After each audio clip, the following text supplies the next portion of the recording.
novembro, às 20 horas, no buffet Nova Curitiba. Abra sua Bíblia em 1 Reis, capítulo 13. E nós temos estudado esses versículos a partir do verso 11, onde a palavra do Senhor nos diz assim, 1 Reis 13, a partir do verso 11. Naquele tempo, havia um velho profeta que morava em Betel, e os seus filhos chegaram e contaram a ele tudo o que o profeta de Judá tinha feito naquele dia em Betel, e o que tinha dito ao rei Jeroboão. E então o velho profeta perguntou, por onde ele foi embora? E eles lhe mostraram a estrada. E ele pediu que os filhos pusessem a sela no seu jumento, e eles puseram. E então o profeta montou e foi atrás do profeta de Judá. E ele o encontrou sentado debaixo de uma árvore sagrada e perguntou, você é o profeta de Judá? Sou sim, respondeu o homem. Vem até minha casa e coma alguma coisa comigo, convidou ele. Mas o profeta de Judá respondeu, eu não posso ir até a sua casa, nem ficar hospedado lá, e também não vou comer nem beber nada aqui com você, porque o Senhor Deus mandou que eu não comesse, nem bebesse nada, e que não voltasse para casa pelo mesmo caminho por onde eu vim. E então o velho profeta disse, eu também sou profeta como você, e o Senhor Deus mandou que um anjo me dissesse que levasse você até a minha casa e lhe oferecesse a minha hospitalidade, mas ele estava mentindo. E então o profeta de Judá foi com o velho profeta para a sua casa e comeu uma refeição com ele. E enquanto estavam sentados à mesa, a palavra do Senhor veio ao velho profeta, e ele gritou para o profeta de Judá, o Senhor Deus diz que você desobedeceu e não fez o que ele mandou. E em vez disso voltou e comeu uma refeição num lugar onde ele havia mandado que você não comesse. Por causa disso, você será morto e seu corpo não será sepultado no túmulo da sua família. Depois que acabaram de comer, o velho profeta selou o jumento para o profeta de Judá. E este foi embora. E no caminho um leão o encontrou e matou.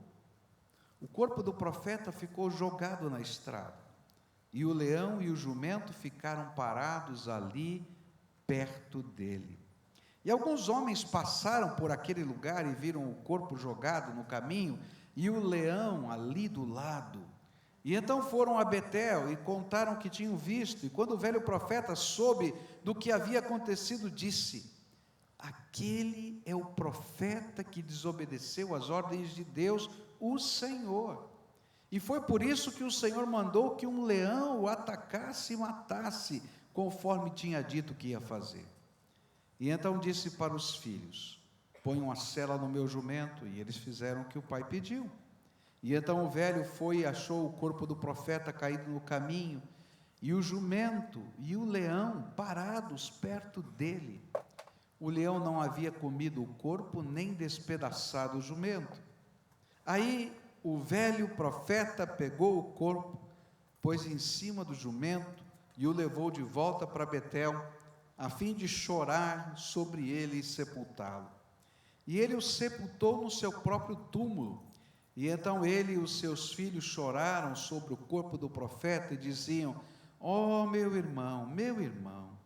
Depois do sepultamento, o velho disse aos filhos, quando eu morrer, me sepultem neste túmulo e ponham o meu corpo perto dele, porque certamente vai se cumprir a ameaça que ele fez por ordem de Deus, o Senhor, contra o altar de Betel e contra os lugares pagãos de adoração que existem nas cidades da região de Samaria.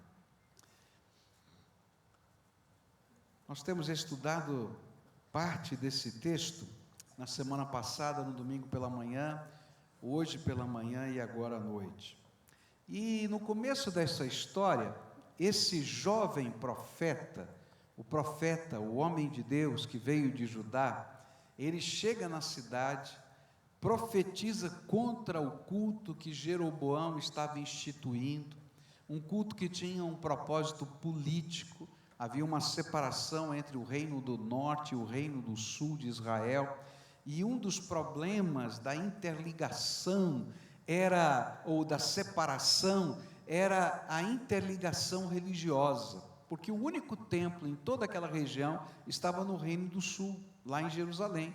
Então Jeroboão pensou assim: olha, eu não vou conseguir promover a unidade nacional se eu não quebrar essa situação da adoração a Deus. Pelo menos eu tenho que quebrar o único templo. E então, numa estratégia política, ele constrói 2 templos, um quase na divisa com Judá, em Betel, e outro no norte do país, em Dan. E naquele lugar ele muda um pouquinho a forma do culto. Ele ressuscita o bezerro de ouro. Lembra do bezerro de ouro lá que Arão colocou no meio do deserto? Ele ressuscita o bezerro de ouro, ele faz essa imagem, coloca essa imagem nesses 2 templos e diz: olha, este aqui é Jeová, esse bezerro de ouro é Jeová que tirou você do Egito. E no dia da inauguração do templo, vem o profeta do reino do sul, chega naquele lugar, e no meio da celebração, no auge da festa, ele começa a profetizar contra Jeroboão, contra aquele altar, contra aquele culto, contra aquele templo, dizendo que aquilo não provinha de Deus. E 3 milagres aconteceram como prova de que ele era o servo do Senhor. E o primeiro milagre é que, enquanto ele profetizava, simultaneamente estas coisas aconteceram. Jeroboão apontou para ele, dizendo: pega esse homem, vamos matar esse homem aqui, está destruindo a festa. E quando ele estende a mão dele perde o controle, fica bobo, ele percebe que algo estranho está acontecendo, grita por socorro e diz: por favor, ora por mim, porque eu não sei o que está acontecendo. E imediatamente o altar racha, as cinzas caem, o sacrifício vai embora, e tudo isso Deus dizendo: não aprovo. O profeta ora, o braço do rei fica bom, ele o convida para ir para a sua casa, ele diz: não posso, eu recebi uma ordem de não parar pelo caminho, eu recebi uma ordem de não voltar, não parar aqui nem para comer, nem para beber, nem para fazer nada, eu tenho que voltar imediatamente para minha casa, e eu tenho que ir até por um caminho diferente, porque Deus não quer que eu esteja aqui. Bom, é nesse contexto, nessa história bonita, que começa a nossa história, a tragédia desse homem de Deus. E quando a gente começa a olhar, a gente percebe que a história muda da profecia para o profeta. E agora o alvo do juízo de Deus e dessa situação toda, no foco dessa história, é o homem de Deus de Judá e o velho profeta que está em Betel. E a lição principal desse texto é: quão sério é receber a palavra de Deus e não cumpri-la. Se a gente pudesse resumir essa história numa frase, essa seria a frase: quão sério é receber a palavra de Deus e não cumpri-la. E eu gostaria de olhar para esse texto nessa perspectiva e tentar extrair desse texto algumas lições para a nossa vida. Primeira lição nós já vimos pela manhã, é cuidado com a acomodação. E aí nós vimos que tanto o velho profeta estava acomodado em Betel, porque Deus teve que trazer um profeta de outro lugar, porque ele não era a voz de Deus naquele lugar, quanto o novo profeta se acomodou na volta, e parou lá debaixo da árvore, e quem sabe cansado, quem sabe, mas ele tinha recebido uma ordem direta: vai para casa, volta logo, não come, não bebe, porque Deus sabia de todas as coisas que poderiam acontecer. E nós aprendemos então como a acomodação na nossa vida espiritual atrapalha a nossa vida. Segunda coisa que estudamos nesse texto é cuidado, porque depois de uma grande vitória, a tentação vem a galope. E olha, pode ter certeza, se você teve uma grande vitória, o inimigo vai tentar de todas as maneiras refrear o seu ânimo, refrear a sua alegria e impedir que você continue na obra de Deus. E foi isso que aconteceu com esse servo de Deus. Mas eu queria nessa noite me focar em duas outras questões. A primeira delas é: cuidado. As pedras de tropeço estão em nosso caminho. Cuidado, as pedras de tropeço estão em nosso caminho. Olha só o verso 18. E então o velho profeta disse: eu também sou profeta como você. E o Senhor Deus mandou que um anjo me dissesse que levasse você até a minha casa e lhe oferecesse a minha hospitalidade. Mas ele estava mentindo. Satanás tem usado ao longo da história uma arma mortal. Se há uma arma mortal no meio do povo de Deus, chama-se pedra de tropeço. A Bíblia define pedra de tropeço como aquela pessoa que, dizendo professar a santíssima fé, ao invés de aproximar outras pessoas de Deus, afasta aquelas pessoas e até levam algumas delas à perdição. Por isso o Senhor vai chamar de raça de víboras os fariseus, que pareciam os mais piedosos dos homens, e que o Senhor chamava de hipócritas e de pedras de tropeço. E esse velho profeta foi, na vida do novo profeta, uma pedra de tropeço. Ele começou com uma meia-verdade: sou profeta. Na verdade, ele já fora usado por Deus para proclamar a palavra. Na verdade, as pessoas de Betel ainda o viam assim como um profeta, mas ele sabia que não recebia mais a palavra de Deus há algum tempo, tanto assim que ele não estava profetizando contra o templo, contra aquele altar, contra as coisas erradas que estavam acontecendo, e Deus precisou levantar um outro profeta e trazê-lo, porque ele não estava disponível para Deus e para anunciar as palavras. E olha, se tem uma coisa que Deus faz, é não dar a sua palavra a quem não quer ser instrumento da graça de Deus. Deus não vai dividir o poder dele, os milagres dele, com aquelas pessoas que estão com o seu coração acomodado e às vezes até endurecido.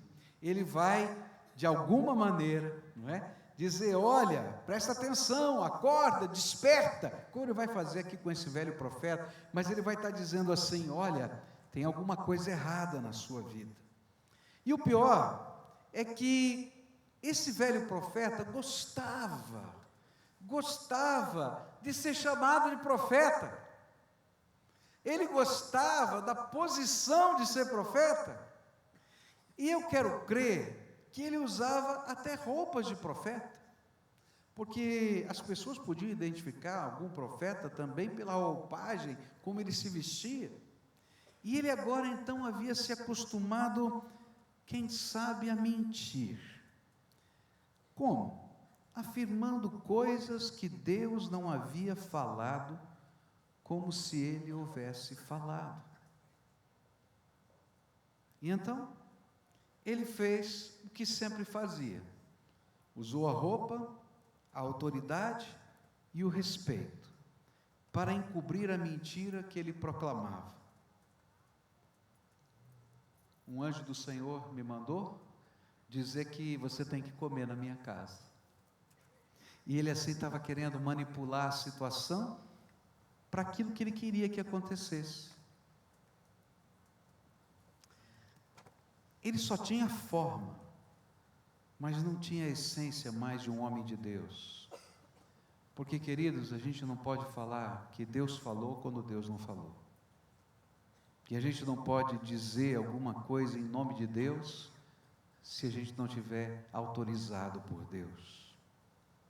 Ele sabia usar a forma do carisma, mas ele não possuía o caráter que o carisma pedia. Alguns anos atrás, eu fui num retiro de juventude e estava vendo uma grande confusão no meio daquela juventude, e havia quase uma guerra espiritual naquele retiro, entre pessoas de igrejas batistas daquela região, que tinham passado por um despertamento espiritual, por um avivamento, e pessoas que participavam naquela região de igrejas mais tradicionais. E a grande batalha era se você falava em línguas ou não falava em línguas, se você tinha esse dom ou não tinha esse dom. Então não importava o que acontecia naquele encontro, o que importava era de que grupo você pertencia, a que grupo você pertencia. E eu comecei a pregar a palavra como prego aqui todos os domingos. Vocês estão aqui conosco desse jeito, dessa maneira. Deus começou a tocar muitos corações, houve quebrantamento. E eu me lembro que uma noite uma jovem veio me procurar, e aquela jovem estava inconformada. Como é que eu podia pregar daquele jeito e, segundo a mente dela, não tinha recebido o batismo do Espírito Santo? E aí então ela estava inconformada. E aí então ela começou a discutir comigo e começou a falar sobre aquilo que ela acreditava, sobre a doutrina. E eu abri a palavra de Deus e falei: tá bom, querido, então vamos estudar, me explica como você crê, eu vou explicar o que eu creio. Então eu comecei a explicar para ela o que eu creio, que quando a gente recebe Jesus como Senhor e Salvador, Deus sela o nosso coração com o seu Espírito Santo. O seu Espírito Santo vem sobre nós, porque é obra do Espírito a nossa salvação. Então eu não posso dizer que eu recebi o Espírito em outro momento, a não ser nesse momento, porque eu nasci de novo, eu nasci um ser espiritual, pelo poder do Espírito. Mas que eu acreditava que ali não terminava toda a obra do Espírito na nossa vida, que Deus derramava diferentes dons, e esses dons, eles estão na Bíblia, e eu creio na atualidade de todos esses dons. Não creio que nenhum dom do Espírito cessou, mas que nenhum dom é um sinal único e exclusivo de que você tem o Espírito. E aí comecei a explicar, porque se fosse assim, poderia acontecer alguns problemas, como eu já vi. Uma pessoa falando línguas e endemoniada, e quando a gente orou por ela, ela caiu endemoniada. Ela falou: é verdade? Eu falei: é, porque Satanás se coloca no nosso meio. E vi pessoas também que, falando línguas, na verdade, só enrolavam a língua, porque se eles não falassem em línguas na sua comunidade, eles não eram vistos como espirituais. E aí então eles não podiam fazer determinadas coisas, mas na verdade os dons que Deus tinha dado eram outros para eles, e que eles deveriam ser felizes com os dons que Deus tinha dado. E nessa hora aquela moça começou a chorar, chorar. E ela disse: pastor, eu estou envergonhada. Sabe por quê? Tudo isso que o senhor falou é verdade na minha vida. Eu estou numa igreja que, se a gente não falar em línguas, a gente não recebeu esse dom, não recebeu o Espírito Santo. E então eu comecei a buscar esse dom, e eu ia para as reuniões e para os cultos, e dizia: ora por mim para eu receber esse dom. E olha, fulano de tal orou por mim, começou a dar o nome de um monte de gente que orou aqui, impôs as mãos, e não acontecia nada. E eu fiquei pensando: Senhor, o que está acontecendo? Está tudo errado na minha vida, eu sou uma pecadora. Até que um dia eu fui numa reunião e disseram: não, de lá você vai sair falando em línguas. Eu falei: então tá bom, então eu vou. E aí então juntaram o povo, e o grupo começou a orar, e diziam para ela: repete, aleluia, glória a Deus, e repete mais rápido, mais rápido, mais rápido, mais rápido. Amém, está falando em línguas.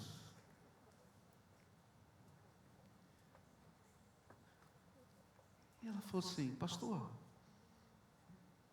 eu não sei. Dali em diante eu comecei a enrolar minha língua, e falar qualquer coisa, e achar que eu estava cheio do Espírito. Por que eu estou dizendo isso para você? Porque às vezes a gente tem a roupa,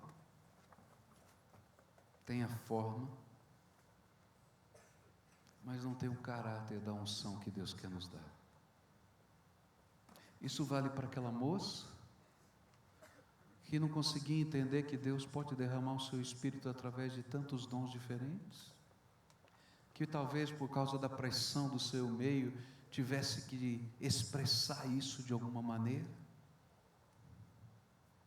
Mas acontece comigo e com você, quando a gente veste a roupagem de um servo de Deus e se torna pedra de tropeço no caminho dos outros. E sabe, isso é muito sutil, porque às vezes a gente não está entendendo o que está acontecendo conosco.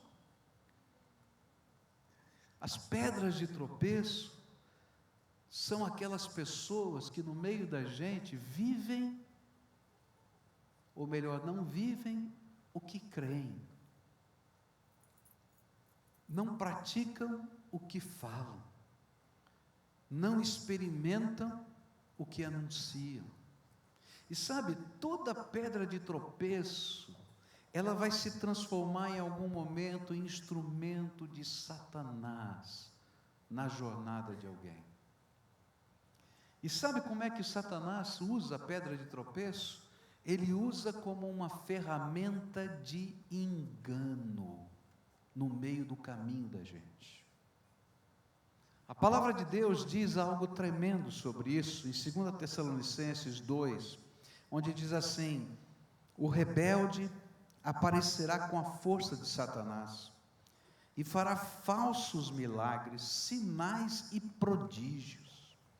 Utilizará todas as artimanhas do mal para enganar os que se vão perder, porque não acolheram nem amavam a verdade a fim de serem salvos. Por isso, o Senhor permitiu que fossem dominados por uma força enganadora, que os leva a acreditarem na mentira. Assim, se faz o julgamento daqueles que não acreditam na verdade, mas preferem praticar o mal.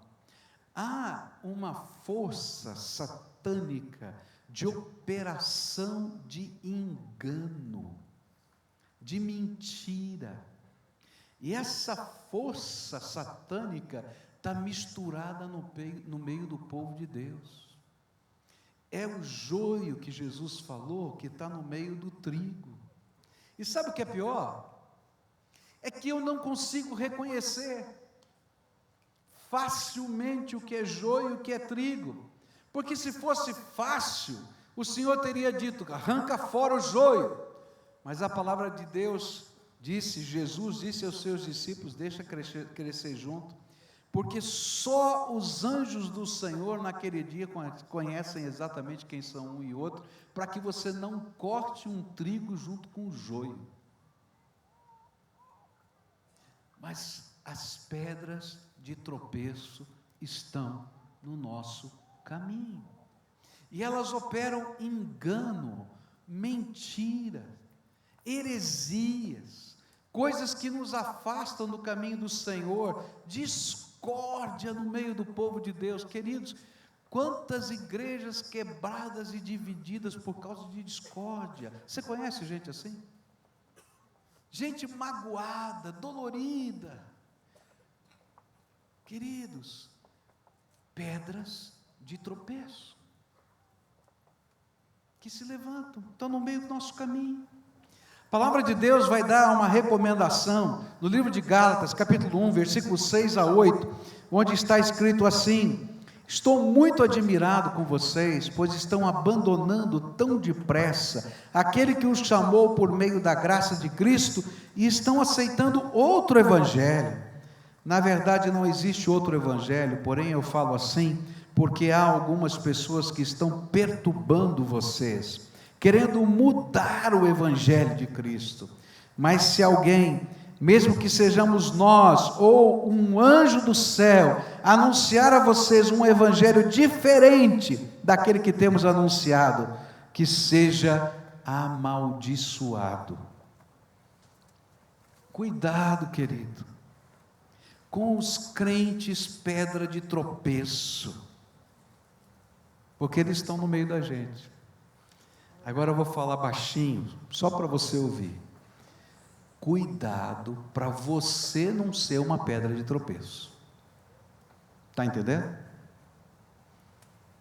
Porque é muito fácil a gente vestir a roupa de servo de Deus, impostar a voz e viver uma mentira diante de Deus e dos homens.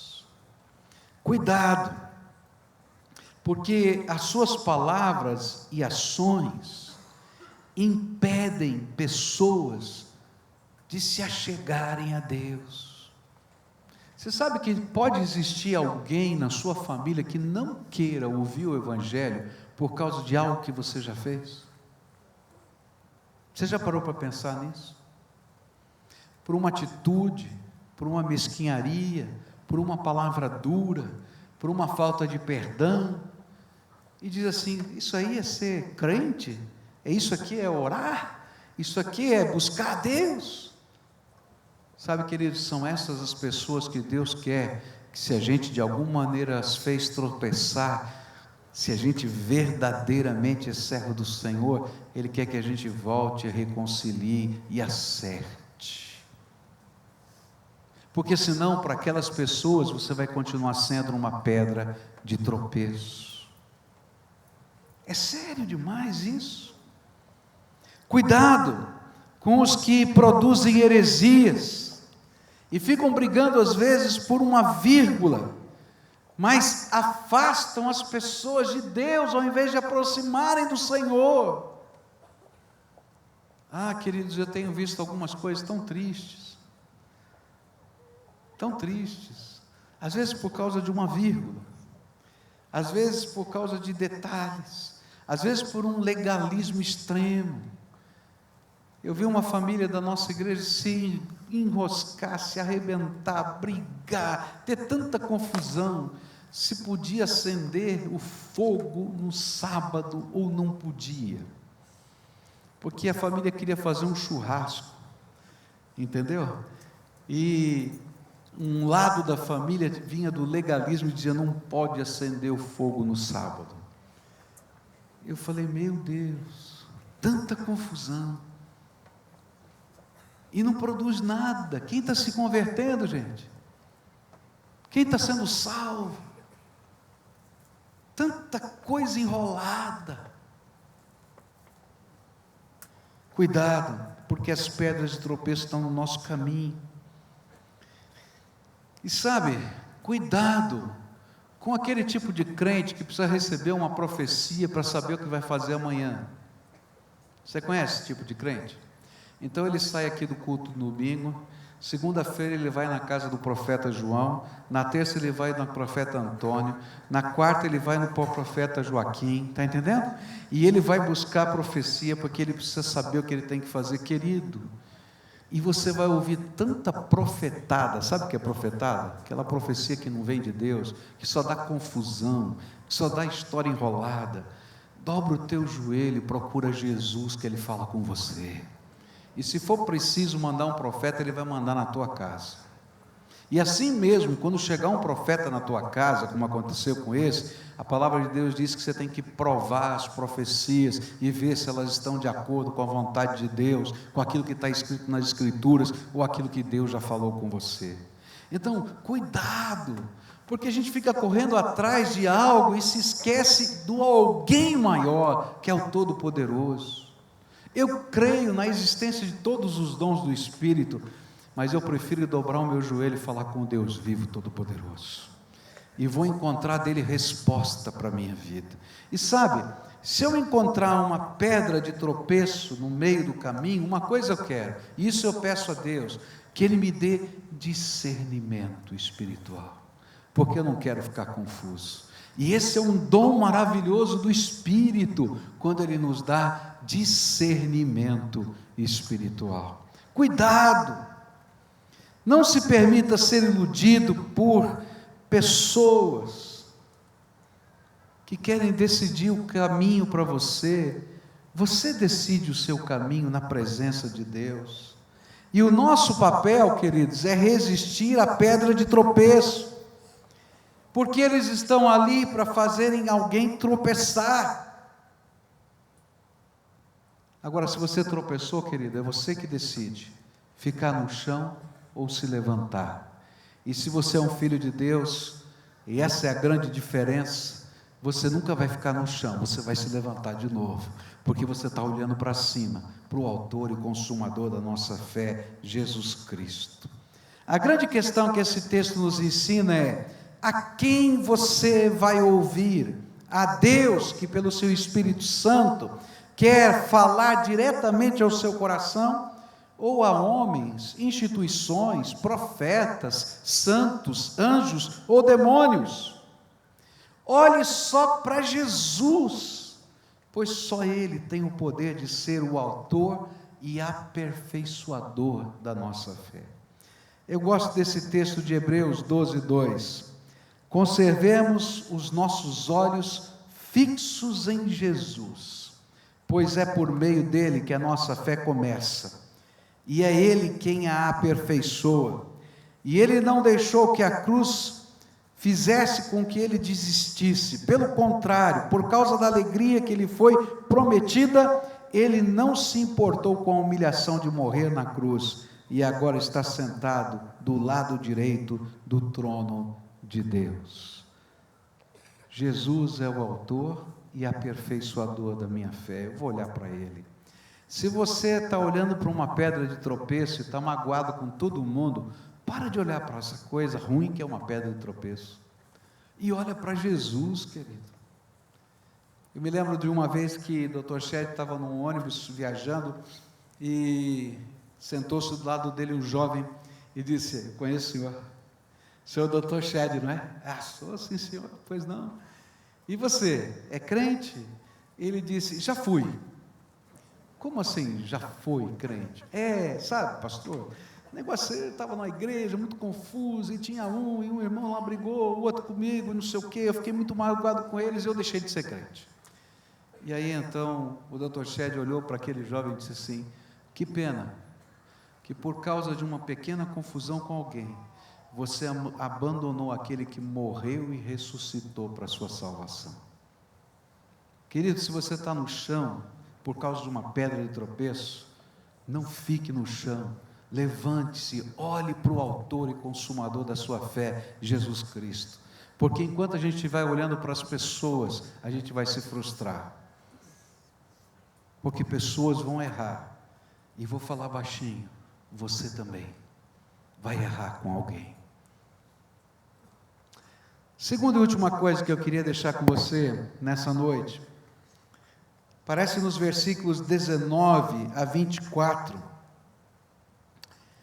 e quando a gente lê essa história, dá uma sensação estranha, e essa segunda coisa eu queria dizer para você assim: cuidado, um pequeno deslize pode mudar toda a nossa história. Cuidado, um pequeno deslize pode mudar toda a nossa história. Nessa história, eu não sei o que você sente, mas quando eu leio esse texto, a primeira sensação que vem é de injustiça. Deus, o Senhor fez isso com o teu servo. Olha só, um servo bom.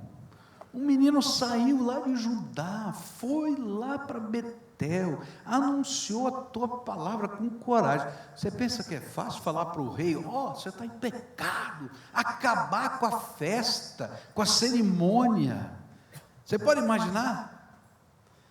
E agora, o coitadinho lá é enganado, está no meio do caminho, chega lá um profeta velho sem vergonha, né? Dá vontade de falar, não dá? Né? Chega lá, mente, o coitado acredita.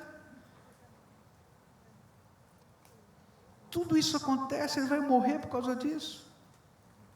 Deus, o hipócrita dessa história é o velho profeta e não o homem de Deus de Judá. Afinal de contas, ele fez tudo direitinho. A única coisa que salta aos nossos olhos é que ele confiou em quem ele não devia confiar. Foi só isso. Mas quando eu estava pensando assim, o Senhor tocou o meu coração e me disse uma coisa e abriu os meus olhos para uma grande verdade. Ele disse para mim assim: Pascoal, não é exatamente assim que ocorrem as grandes tragédias na vida das pessoas? Quando, até de boa fé, pessoas confiam em quem não deviam confiar e abandonam as advertências que pareciam infundadas, mas que os alertava de perigo. E aí eu comecei a meditar nisso. Quantas pessoas já morreram em cavas de areia? Você sabe o que é cava de areia? Vocês vão lá cavar, não é? Lá para tirar a areia que a gente usa aqui, né? Geralmente em regiões de rio, e ficam buracos profundos naquele lugar que se enchem de água.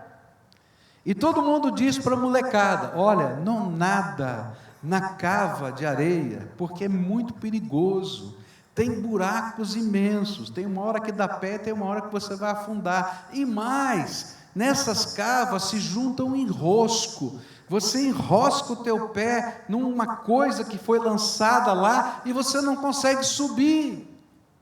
E aí então, o papai já falou isso, a mamãe já falou isso, o bombeiro já foi lá, tirou alguém de lá, e disse: não nada mais aqui, não é isso? Aí chega um grupo de amiguinhos, e diz: vamos nadar, vamos. E diz: não, mas é perigoso lá. Não, é perigoso nada, já fui muitas vezes, não acontece nada. Quantas pessoas já morreram numa cava de areia, porque confiaram em quem não devia confiar, e não aceitaram as advertências de perigo de quem deveriam confiar? Não é assim na vida? Mas eu continuei pensando, quantas pessoas têm sofrido com as drogas? Será que ninguém sabe que droga mata? Hein? Você acha que existe alguém que não saiba que droga é droga? Que já não ouviu uma história de alguém a respeito dessa desgraça? Ou já não assistiu alguma coisa acontecer, quem sabe com um amigo seu?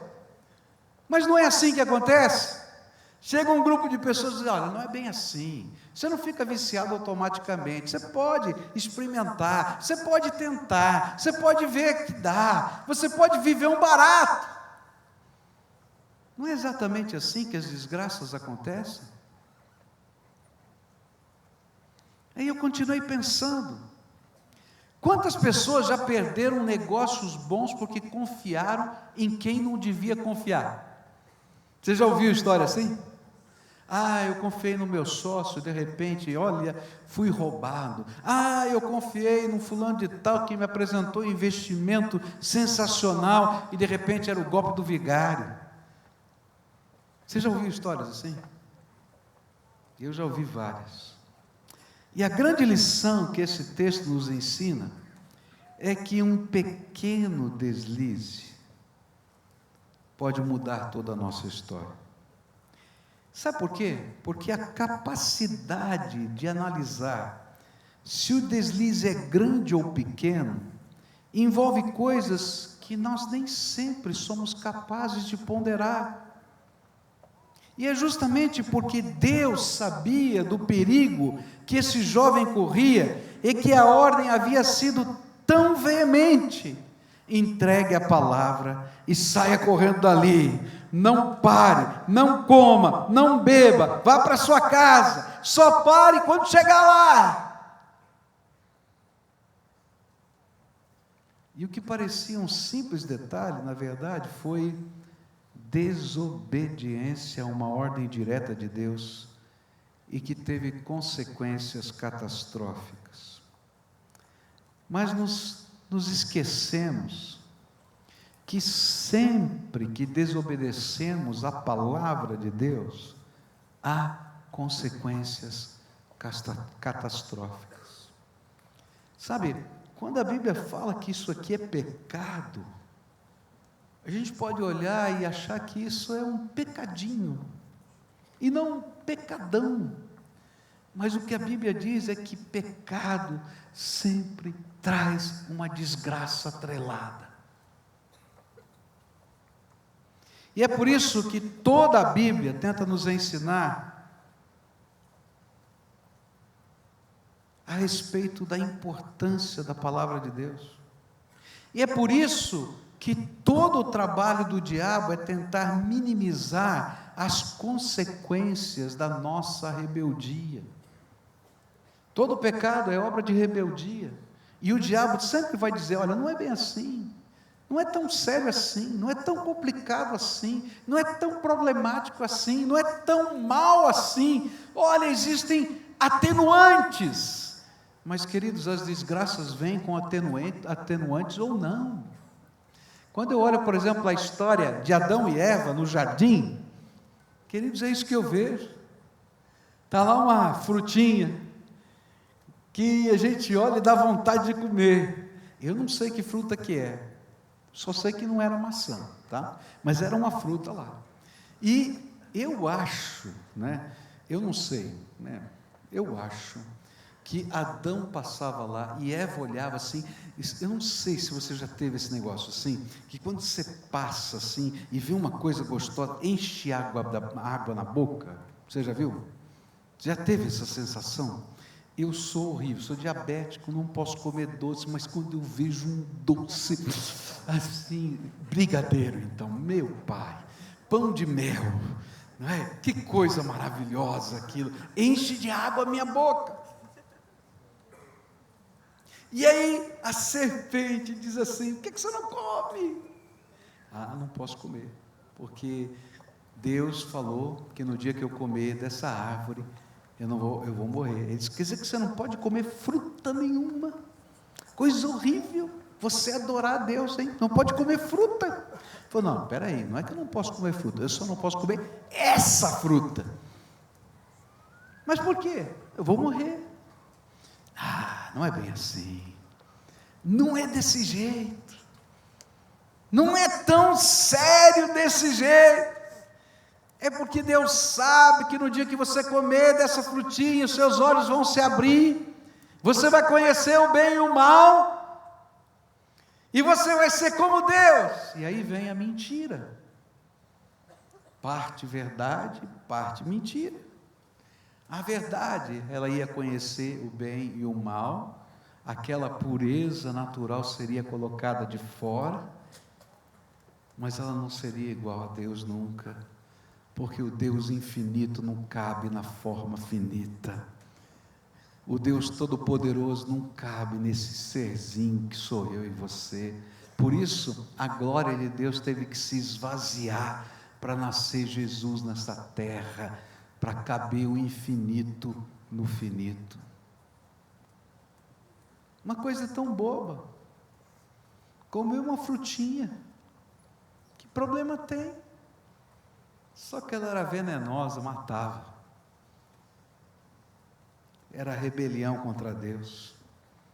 E o pior é que a palavra ainda nos adverte de que o rigor dos juízos de Deus são maiores quanto maior o nosso conhecimento e capacidade de discernimento.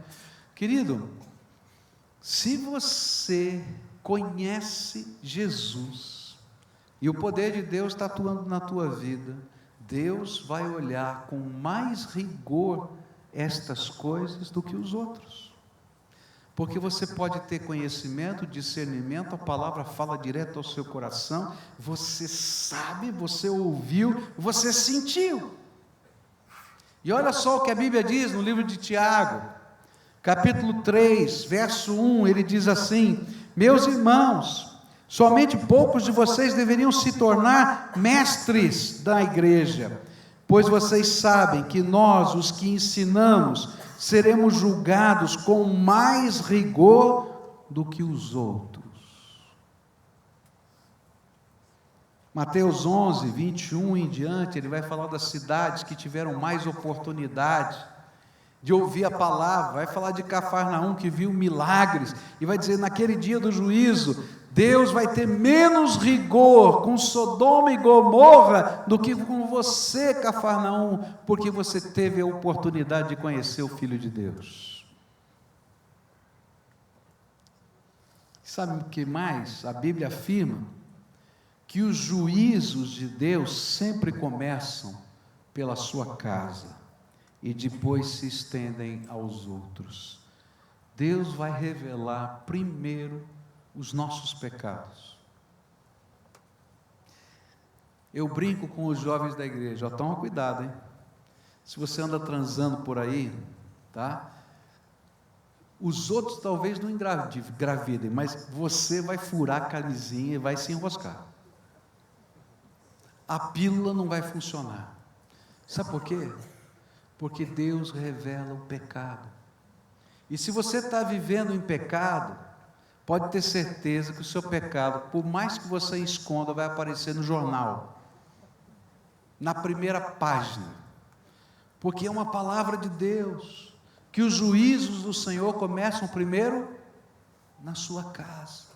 Como Ele vai poder julgar Jeroboão, que estava sendo rebelde contra a palavra de Deus, numa coisa que parecia tão simples como dar um jeitinho na política? Se Ele não julgar o homem de Deus que veio de Judá, que desobedeceu à voz do Senhor. E aí a gente vai aprender uma coisa tão séria para a minha vida e para a sua vida. Sabe o que é? Temor do Senhor é o princípio de toda a sabedoria. Eu amo o Senhor e eu sei que o Senhor me ama. Mas eu temo, meu Deus. Eu temo. Eu temo. Pode ter certeza, meus irmãos. Eu temo, porque eu sei que o meu Deus vai olhar com muita seriedade os meus pecados, porque Ele não quer que eu seja uma pedra de tropeço nessa terra. Mas olha, teme você também o Senhor. Teme.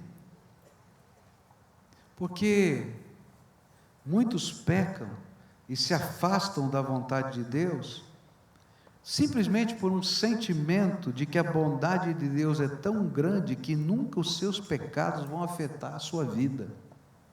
Afinal de contas, os meus erros comparados aos de tantos outros parecem tão insignificantes. Mas o que Deus está olhando não é o tamanho do pecado, mas o tamanho da rebelião. Talvez se uma pessoa que você compara os seus pecados tivesse vivido as experiências com o Senhor que você já viveu, essa pessoa nunca olharia como insignificante as pequenas expressões de rebeldia, porque ele conhece o outro lado. Por isso, nessa noite, eu queria orar com você e trabalhar alguns valores do seu coração. Eu queria orar para você entender que sempre na vida da gente vão ter pedras de tropeço. Pessoas que nos atrapalham na jornada da fé. E que se você ficar olhando para elas, você vai ficar no chão. E que Deus hoje te diz, para de olhar para as pessoas que te fazem cair. E olha para mim, eu sou o Senhor da tua vida. E olha para você, para que ninguém caia por sua causa.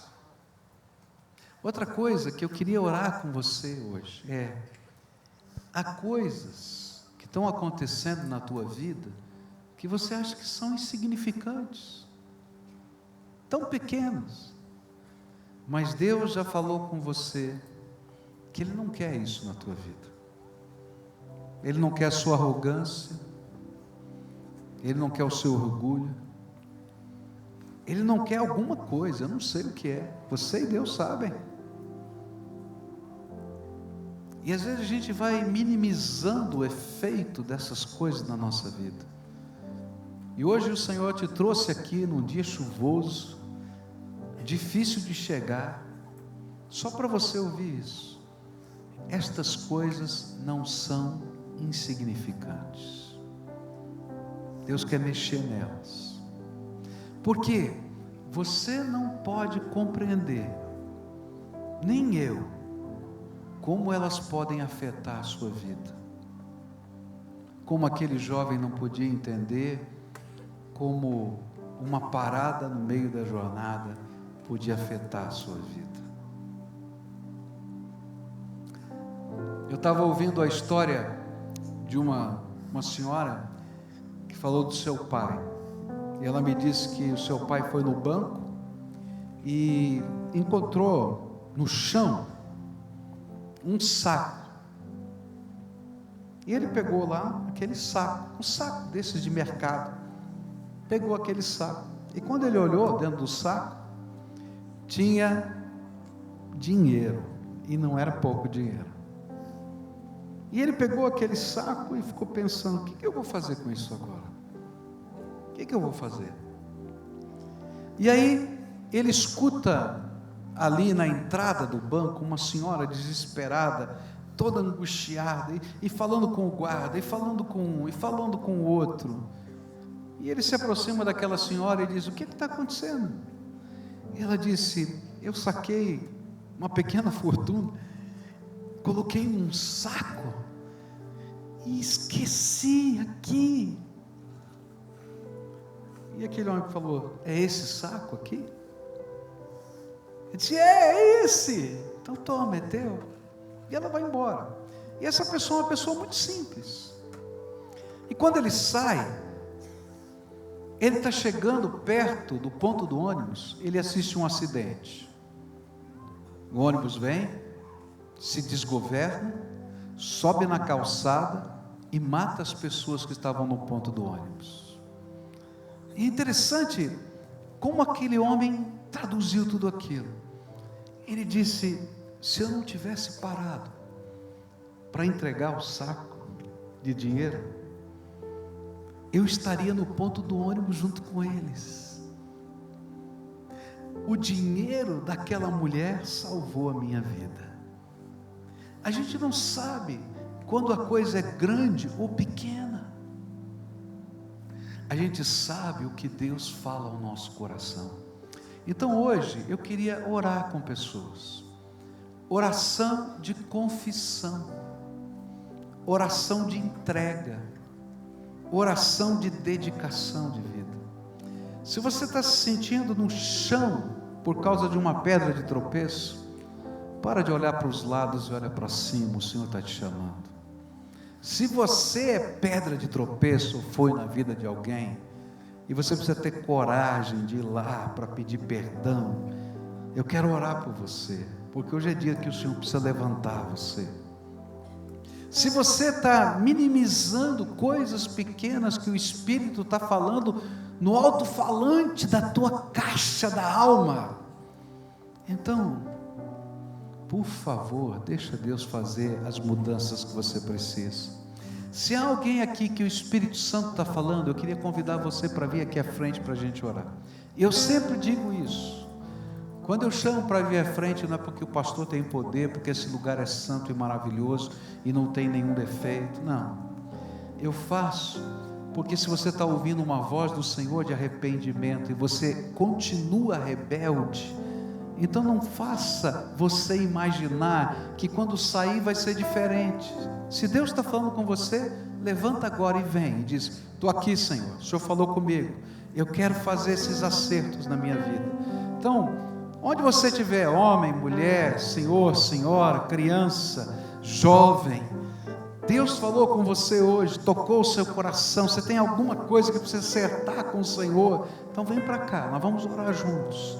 E você vai estar dizendo: Senhor, eu não vou minimizar o que o Senhor está falando na minha vida.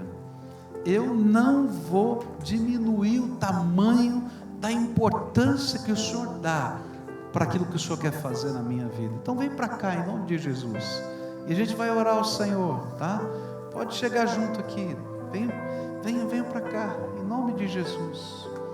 É arrependimento, é confissão, é entrega, é levantar no meio de uma jornada, é deixar Deus fazer a obra dele na nossa vida, do jeito dele, não do nosso jeito. Eu às vezes fico pensando, Deus, por que você não faz assim, não faz assado? Que tolice a minha, né? Será que eu posso ensinar a Deus alguma coisa? Quem é que pode ensinar a Deus alguma coisa? Quem é que pode ensinar a Deus alguma coisa? Então deixa Deus ser Deus, e você ser simplesmente servo dEle. Deixa Deus ser Deus, Ele fazer a obra que Ele tem para fazer na tua vida. Nós vamos orar ao Senhor. Vamos aguardar alguns que estão chegando aqui, para a gente orar juntos aqui, e a gente buscar a face do Senhor, porque nada melhor do que o Senhor para tocar a nossa vida. Só Ele, só Ele. Ok? Amém. Vamos orar juntos? Vamos orar? Primeira oração é tua, você tem que me ajudar. O que o Espírito Santo falou com você? Você está no chão? Está precisando se levantar? Pedras de tropeço passaram por você?